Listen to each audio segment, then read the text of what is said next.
கூட விளையாட்டி இருந்தோம். அங்கே காட்டுக்குள்ளே விளையாட்டு இருந்து பால் தொலைஞ்சிருச்சு. நாங்கள் எடுக்க பார்த்தா பின்னாடி பின்னாடி ஏதோ ஓடி இருந்தது. எங்களுக்கு அப்படியே திக்கின்னு இருந்தது. நாங்கள் எல்லா இடத்துலையும் தேடினோம். ஆனால் ரொம்ப பயமாக இருந்தது. ஆனால் எல்லா இடத்துலையும் தேடும் போதுதா ஒரு காட்டில் மரம் மேலே பால் நின்றுது. எப்படா நிற்குதுன்னு தெரியல. ஒரு எல்ல எப்படிங்க நிற்கும்? நின்று பாலஞ்ச ஒரு டீல. ஐயோ நாங்கள் ரொம்ப பயந்தோம். ஐயோ என்ன பண்ணுறதுன்னு நாங்கள் எங்கள் ஆயா அப்பா கூட பயந்தாங்க. ஐயோ ஏதோ பிரச்சனை வர மாதிரி இருக்கு, என்ன பண்ணுறது எனக்கு தெரியலையே. எங்கள் அப்பாவே ஓடி போயிட்டாங்க.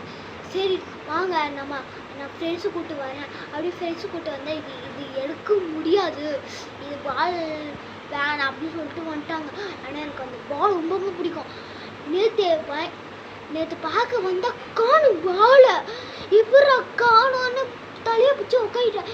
எப்படா அப்படின்னு எனக்கு தோணுச்சு.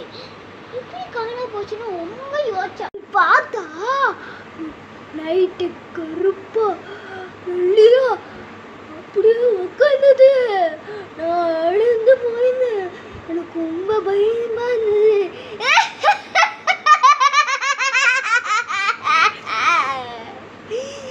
இந்த ஸ்டோரி தான் எனக்கு இருந்தது. பொம்மை ஏதோ பேச போறான். மம்மி சொல்லுது எல்லா பக்கத்துலயா ஏதோ பேய் இருக்குதா, பத்திரமா இருங்க, சப்ஸ்கிரைப் பண்ணிக்கோங்க, லைக் பண்ணிக்கோங்க, பின்னாடி பேய் இருக்கு பாருங்க.